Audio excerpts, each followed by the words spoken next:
ಹಣ ಆಸ್ತಿ ಅಂತಂದರೆ ಯಾರಿಗೆ ತಾನೇ ಇಷ್ಟ ಆಗಲ್ಲ ಹೇಳಿ. ಎಲ್ಲರೂ ಕೂಡ ಅದಕ್ಕೋಸ್ಕರನೇ ಸಾಕಷ್ಟು ಶ್ರಮಪಟ್ಟು ತಮಗೆ ತಾವು ಏನೋ ಒಂದು ಲಕ್ಸುರಿ ಲೈಫನ್ನು ಲೀಡ್ ಮಾಡಬೇಕು ಅಂತ ಹೇಳಿ ಪ್ರತಿನಿತ್ಯ ಕಷ್ಟಪಟ್ಟು ಬಿಸ್ನೆಸ್ಗಳನ್ನು ಮಾಡಿ ಒಂದೆಜ್ಜೆ ಮುಂದೆ ಇಡಬೇಕು ಅನ್ನುವಂತಹ ಸಾಕಷ್ಟು ಜನ ಬೆಂಗಳೂರಿನಲ್ಲಿದ್ದಾರೆ.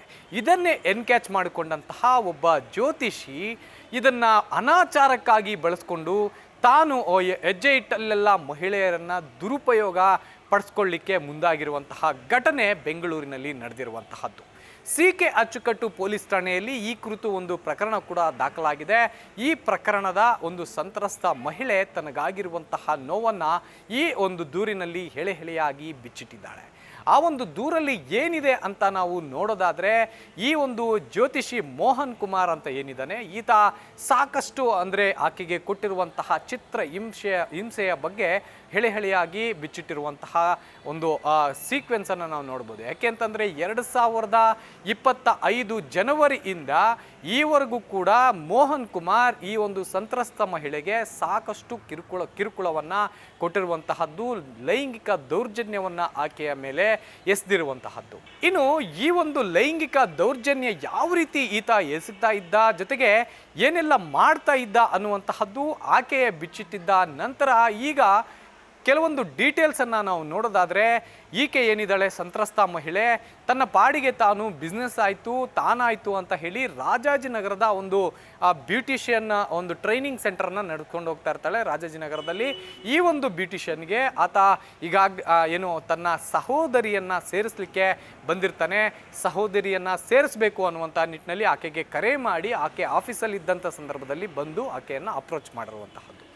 ಈ ಅಪ್ರೋಚ್ ಮಾಡಿದಂತಹ ಒಂದು ಸಮಯದಲ್ಲೇ ಬಂದು ಈತ ಅಂದರೆ ಆಕೆಯ ಕಚೇರಿಯನ್ನು ನೋಡಿ ವಾಸ್ತು ಪ್ರಕಾರ ಇದು ಸರಿ ಇಲ್ಲ, ಅದು ಸರಿ ಇಲ್ಲ, ಹೀಗೆ ಮಾಡಿದ್ರೆ ಒಳ್ಳೆಯದು, ಹಾಗೆ ಮಾಡಿದ್ರೆ ಒಳ್ಳೆಯದು ಅನ್ನುವಂತಹ ಮಾತುಗಳನ್ನು ಹೇಳಿ ಇಲ್ಲಿ ಒಂದು ಮಂಡಲ ಪೂಜೆಯನ್ನು ಮಾಡಿದ್ರೆ ಈ ಕಚೇರಿ ಸಾಕಷ್ಟು ಪ್ರಖ್ಯಾತ ಆಗತ್ತೆ, ಜೊತೆಗೆ ನಿಮಗೆ ಹಣ ಅಂತಸ್ತು ಸಾಕಷ್ಟು ಬರುತ್ತೆ, ಈ ಎಲ್ಲವನ್ನು ಕೂಡ ಹೇಳಿ ಆಕೆಯ ತಲೆಯನ್ನು ಕೂಡ ಕೆಡಿಸಿ ಅದಾದ ನಂತರ ಈತ ಮಾಡಿದ್ದೇ ಅನಾಚಾರದ ಕೆಲಸ. ಈ ಅನಾಚಾರ ಕೆಲಸಕ್ಕೆ ಈತ ಹೇಳ್ತಾ ಇದ್ದಿದ್ದು ಪೂಜೆ ಪುನಸ್ಕಾರ ಎನ್ನುವಂತಹ ಆ ಒಂದು ಆದಿಯನ್ನು ಆಕೆಗೆ ತೋರಿಸಿ ಅದಾದ ನಂತರ ಅದೇ ಒಂದು ವಿಚಾರಕ್ಕೆ ಸಂಬಂಧಪಟ್ಟಂತೆ ಬ್ಲ್ಯಾಕ್ ಮೇಲ್ ಮಾಡ್ತಾ ಇದ್ದ. ಮೊದಲಿಗೆ ಆಕೆಯನ್ನು ಕರ್ಕೊಂಡು ರಾಮನಗರ ಜಿಲ್ಲೆಗೆ ಕರ್ಕೊಂಡು ಹೋಗಿ ಅಲ್ಲಿ ಒಂದು ಮಂಡಲ ಪೂಜೆಯನ್ನು ಮಾಡಬೇಕು ಅಂತ ಕರ್ಕೊಂಡು ಹೋಗ್ತಾನೆ. ಈ ಒಂದು ಕಚೇರಿಗೆ ಸಂಬಂಧಪಟ್ಟಂತೆ ಆ ಒಂದು ಏನು ಪೂಜೆಗೆ ಕರ್ಕೊಂಡು ಹೋಗಿ ಮತ್ತೆ ವಾಪಸ್ ಬರಬೇಕಾದ್ರೆ ಕಾರಿನಲ್ಲೇ ಆಕೆಯ ಮೇಲೆ ಲೈಂಗಿಕ ದೌರ್ಜನ್ಯವನ್ನು ಎಸಗಲಿಕ್ಕೆ ಮುಂದಾಗ್ತಾನೆ. ಆಕೆ ಪ್ರತಿರೋಧವನ್ನು ಹುಡುತಾಳೆ. ನೀನು ಮಾಡ್ತಾ ಇರೋದು ತಪ್ಪು, ನೀನು ನನಗೆ ಹೇಳಿದ್ದು ಪೂಜೆಗೆ ಬಾ ಅಂತ ಹೇಳಿ, ಆದರೆ ಈಗ ಈ ರೀತಿಯಾಗಿ ಮಾಡ್ತಾ ಇದೆಯಾ ಅನ್ನುವಂತಹ ಮಾತುಗಳನ್ನು ಹೇಳಿದ್ದಕ್ಕೆ ಆತ ಆಕೆಯನ್ನು ಸಮಾಧಾನಪಡಿಸಿ ಸರಿ ಆಯಿತು ತಪ್ಪಾಯಿತು ಅನ್ನುವಂಥ ಎಲ್ಲ ಮಾತುಗಳನ್ನು ಹೇಳಿ ಆಕೆಯನ್ನು ಕರ್ಕೊಂಡು ಬಂದು ಸೀದಾ ಮನೆಗೆ ಬಿಡ್ತಾನೆ. ಅಷ್ಟಕ್ಕೆ ಈತ ಸುಮ್ಮನಾಗೋದಿಲ್ಲ. ಮುಂದೆಯೂ ಕೂಡ ಇದೇ ರೀತಿಯಾದಂತಹ ಒಂದು ಕುಕೃತ್ಯಕ್ಕೆ ಮುಂದಾಗ್ತಾನೆ. ಆಕೆ ಇರುವಂತಹ ಜಾಗಕ್ಕೆ ಹೋಗುವಂತಹದ್ದು ಏನೋ ಒಂದು ಆರೋಗ್ಯದ ಸಮಸ್ಯೆ ಅಥವಾ ಹಣಕಾಸಿನ ಸಮಸ್ಯೆ, ಕೌಟುಂಬಿಕ ಸಮಸ್ಯೆ, ಎಲ್ಲ ರೀತಿಯಾದಂತಹ ಸಮಸ್ಯೆಗಳನ್ನು, ಇಲ್ಲದೇ ಇರೋ ಸಮಸ್ಯೆಗಳನ್ನು ಕೂಡ ಹುಟ್ಟಿಸಿ ಆಕೆಯ ತಲೆಗೆ ತುಂಬ್ತಾ ಇದ್ದ. ಇದಕ್ಕೆ ಪರಿಹಾರ ಅಂತಂದರೆ ನಾನು ಮಾಡುವಂತಹ ಮಾಟ ಮಂತ್ರ ಅಂತ ಹೇಳಿ ಆಕೆಯನ್ನು ನಂಬಿಸ್ತಾ ಇದ್ದ. ಇದೇ ರೀತಿ ನಂಬಿಸಿ ಆಕೆಯನ್ನು ಚಾಮುಂಡಿ ಬೆಟ್ಟಕ್ಕೆ ಕರ್ಕೊಂಡು ಹೋಗ್ತಾ ಇದ್ದ.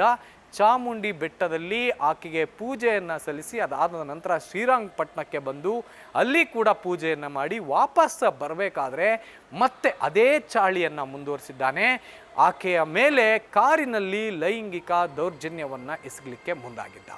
ಈ ಸಂದರ್ಭದಲ್ಲಿ ಆಕೆ ಪ್ರತಿರೋಧ ಒಡ್ಲಿಕ್ಕೆ ಮುಂದಾದಾಗ ಆಕೆಯ ಮೇಲೆ ಒಂದು ವಾಮಾಚಾರವನ್ನು ಪ್ರಯೋಗ ಮಾಡ್ತೀನಿ, ಜೊತೆಗೆ ನಿನಗೆ, ನಿನ್ನ ಗಂಡನಿಗೆ, ನಿನ್ನ ಮಗನಿಗೆ ಕೂಡ ಸೇರಿಸಿ ಈಗ ನಾನು ಮಾಡಿರುವಂತಹ ಪೂಜೆಯಲ್ಲಿ ಇನ್ನೊಂದು ಪೂಜೆಯನ್ನು ಮಾಡಿದ್ರೆ ಖಂಡಿತವಾಗಿ ನಿಮಗೆ ಕಟ್ಟಿಟ್ಟ ಬುತ್ತಿ ಅಪಾಯ ಅನ್ನುವಂತಹ ಮಾತುಗಳನ್ನು ಹೇಳ್ತಾನೆ. ಇದಕ್ಕೆ ಬೆದರಿದಂತಹ ಮಹಿಳೆ ಆತ ಹೇಳಿದಂತೆ ಕೇಳ್ತಾಳೆ. ಅದಾದ ನಂತರ ವಾಪಸ್ ಬೆಂಗಳೂರಿಗೆ ಬರ್ತಾರೆ. ಬೆಂಗಳೂರಿಗೆ ಬಂದ ನಂತರ ಮತ್ತೆ ಅದೇ ಚಾಳಿಯನ್ನು ಮುಂದುವರಿಸಿದ್ದಾನೆ. ಮತ್ತೆ ಬೆಂಗಳೂರಿಗೆ ಬಂದಂಥ ಸಂದರ್ಭದಲ್ಲಿ ಈತ ಮಾಡಿದ್ದು ಅದೇ ಓಲ್ಡ್ ಸ್ಟೈಲ್ ಬ್ಲ್ಯಾಕ್ ಮೇಲ್, ಜೊತೆಗೆ ಈ ಮಾಟ ಮಂತ್ರ ಅನ್ನುವಂತಹ ಒಂದು ವಿಚಾರವನ್ನು ಆಕೆಯ ತಲೆಗೆ ತುಂಬಿಸಿದ್ದಾನೆ. ಇನ್ನು ಆಕೆಯ ಒಂದು ಮನೆ ಏನು ಆಸ್ತಿ ಜೊತೆಗೆ ಆ ಒಂದು ಕಚೇರಿಯ ಬಿಸ್ನೆಸ್, ಮನೆಯಲ್ಲಿ ಕೌಟುಂಬಿಕ ಸಮಸ್ಯೆ ಇವೆಲ್ಲವನ್ನು ಕೂಡ ಪರಿಹಾರ ಮಾಡಬೇಕು ಅಂತಂದರೆ ನಾನು ಹೇಳುವಂತೆ ಒಂದು ಮನೆಯಲ್ಲಿ ಮಂಡಲ ಪೂಜೆ ಮಾಡಬೇಕು ಅಂತ ಹೇಳ್ತಾನೆ. ಆ ಒಂದು ಮಂಡಲ ಪೂಜೆಗೆ ಹೋದಂತಹ ಜ್ಯೋತಿಷಿ ಮೋಹನ್ ಕುಮಾರ್ ಮಾಡಿದ್ದು ಅನಾಚಾರದ ಕೆಲಸ. ಅದು ಏನಪ್ಪ ಅಂತಂದರೆ 1.5 ಗಂಟೆಯ ಕಾಲ ನಿನ್ನ ಗಂಡ ಮತ್ತು ಏನು ಮಗು ಇದೆ, ಆ ಮಗು 1.5 ಗಂಟೆಗಳ ಕಾಲ ಮನೆ ಒಳಗಡೆ ಬರಬಾರ್ದು, ನಾನು ಮತ್ತು ನೀನೇ ಇರಬೇಕು, ಕಂಪ್ಲೀಟಾಗಿ ಒಂದು ಕತ್ತಲೆಯ ಒಂದು ಕೋಣೆಯಲ್ಲಿ ಮಾಡುವಂತಹ ಈ ವಿಚಾರ ಆಗಿದೆ. ಏನು ದೀಪದ ಬೆಳಕಿನಲ್ಲಿ ಈ ಒಂದು ಪೂಜೆ ನಡಿಬೇಕು ಅನ್ನುವಂಥ ಮಾತುಗಳನ್ನು ಆತ ಹೇಳ್ತಾನೆ.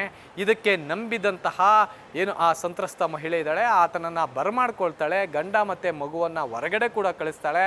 ಮನೆಯಲ್ಲೇ ಆ ಒಂದು ಮಂಡಲವನ್ನು ರಚಿಸುವಂತಹ ನಿಟ್ಟಿನಲ್ಲಿ ಒಂದು ಡ್ರಾಮಾವನ್ನು ಕ್ರಿಯೇಟ್ ಮಾಡ್ತಾನೆ. ಡ್ರಾಮಾವನ್ನು ಕ್ರಿಯೇಟ್ ಮಾಡಿ ಪೂಜೆಯ ನೆಪದಲ್ಲಿ ಆಕೆಯ ಕೈ ಮುಟ್ಲಿಕ್ಕೆ ಮುಂದಾದಂಥ ಸಂದರ್ಭದಲ್ಲಿ ಮತ್ತೆ ಅದೇ ರೀತಿಯಾದಂತಹ ಬ್ಲ್ಯಾಕ್ಮೇಲನ್ನು ಮುಂದಿಡ್ತಾನೆ. ಅಂದರೆ ಈಗ ಈ ಒಂದು ಪೂಜೆ ಅರ್ಧಕ್ಕೆ ನಿಂತರೆ ಅಥವಾ ನಾನು ಹೇಳ್ದಂಗೆ ನೀನು ಕೇಳದೆ ಹೋದರೆ ನಿನ್ನ ಒಂದು ಮಗ ಮತ್ತು ಏನು ಗಂಡ ಏನಿದ್ದಾನೆ ರಕ್ತ ಕಾರಿಕೊಂಡು ಸಾಯ್ತಾರೆ, ಹಾಗಾಗಿ ನಾನು ಹೇಳಿದಂತೆ ನೀನು ನಡ್ಕೋಬೇಕು ಅನ್ನುವಂಥ ಮಾತುಗಳನ್ನು ಹೇಳ್ತಾನೆ. ಇದಕ್ಕೆ ಒಪ್ಪಿದಂತಹ ಆ ಮಹಿಳೆ ಆತನ ಲೈಂಗಿಕ ದೌರ್ಜನ್ಯಕ್ಕೆ ಒಳಗಾಗ್ತಾಳೆ.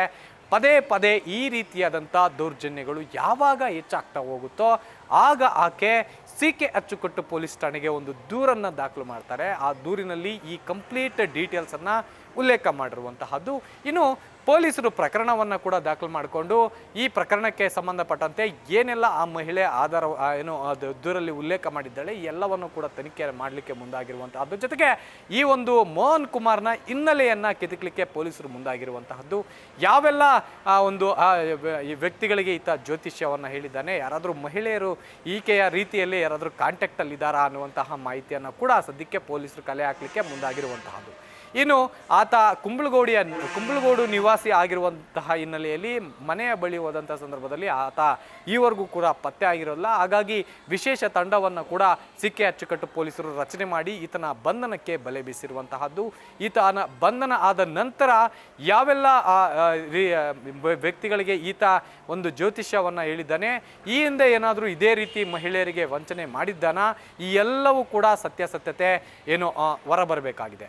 ಕ್ಯಾಮ್ರಾ ಪರ್ಸನ್ ಮಧು ಜೊತೆ G V Chandrashekar, news first. News first ನಿರ್ಭೀತಿಯಿಂದ ನಿಮ್ಮ ಪರವಾಗಿ.